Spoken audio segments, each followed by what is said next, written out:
Men, have you burned the ships when it comes to your marriage? In other words, have you eliminated every potential option out there? Find out what I mean next.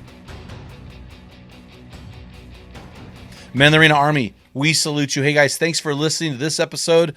I'm Jim Ramos. This is the Men in the Arena podcast, Equipping Men in 10, and I am your host and guide to your best version inside that stress ball of life and beyond. Welcome to the #1 podcast on Spotify for Christian men.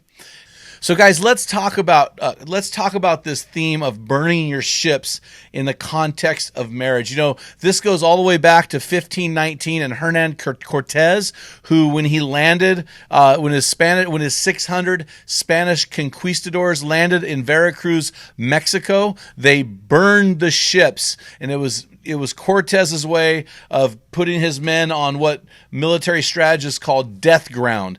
No turning back, fight or die. Now, here's the funny thing about this, is that Cortez did not burn the ships. He scuttled all of the ships but one, and the one he left to send riches back to Spain. So why do we in history think that he burned the ships when in fact he did not burn the ships? Well, it was as simple as reading and writing the Spanish language. So here we go.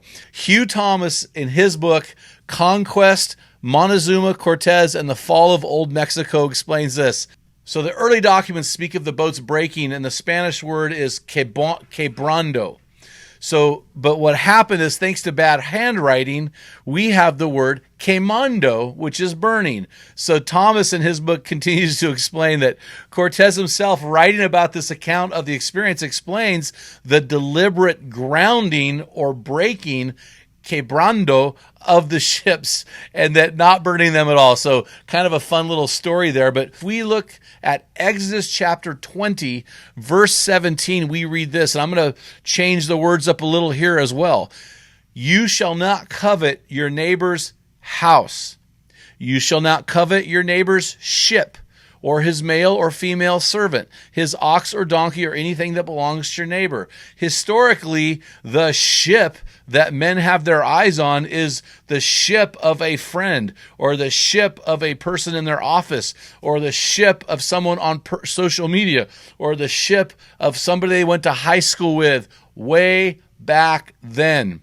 So my question, guys, is do you have any ships waiting in your harbor just in case? Are there any women out there on your social media, on your text thread, in your office, in your neighborhood, at your church? Are there any women out there who you look at and they are an option, a potential replacement of the ship that God has given you, i.e., your wife? So I've referenced this book many times, but in his short book on marriage called What Radical Husbands Do, the late Reggie Campbell uses Cortez's ship analogy of burning as an illustration of marriage. And he writes this, he said, until your wife is the only focus of your attention and romantic energy, you won't have any chance at winning her heart or keeping it over time. That is a powerful statement. Later on in the book, Campbell says, burn the ships to eliminate all escape routes for marriage into the arms of another ship. He goes on to ask readers if there are any ships that need burning. Cortez would say scuttling or sinking. Campbell goes on to say this, the ships or these other women know that they are an option. Isn't that interesting?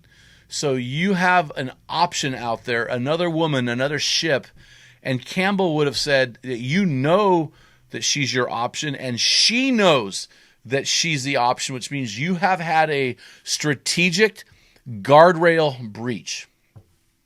So that's really interesting to me. You know, Proverbs 5 verses 15 to 19 says this. It says, drink water from your own cistern and fresh water from your own well. Should your springs be dispersed abroad? By springs, guys, we're talking about your sperm. Streams of water, again, sperm, in the streets? Let them be yours alone and not for strangers with you. Let your fountain be blessed and rejoice in the wife of your youth. As a loving hind, a graceful doe, let her breasts satisfy you at all times. That's one of my memory verses. And be exhilarated always with her love. Isn't that a beautiful picture of a man who is all in? He has scuttled the ships. He has burned the ships. There are no options in the harbor. You know, my friend and fellow warrior for men, David Dusek, has a ministry called Rough Cut Men. And we've had David on our podcast a couple times now. And David talked about a time in his life where he went through his social media. And David's got a massive following on Facebook. It's like close to 100,000. And he eliminated hundreds and hundreds of women off of his Facebook page. And so being inspired by that, on multiple occasions in the last 5 years, I've gone through my social media accounts. I've eliminated women, just eliminated them over and over and over again. Have I offended them? Maybe. Do I care? Not really. The only ship I care about is the ship in my harbor, my beautiful bride. That is the only ship that matters to me. So guys, do you need to scuttle some ships? Do you need to eliminate all options in your life? Do it with vengeance and do it now. Guys, if you enjoyed today's podcast, make sure you take a copy of this link, shoot it off to one of your bros. Maybe you have a bro right now who's got some ships in the harbor that don't need to be there and shouldn't be there. Send them a link. Man, you can save a marriage if you just send this link to somebody you care about. Until next time, feel the wet sand on the arena floor. Hear the deafening roar of the crowd. Taste the sweetness of victory. Smell the stench of battle. Get in the game. Get dirty. Grind it out. Scuttle your ships. And be a man.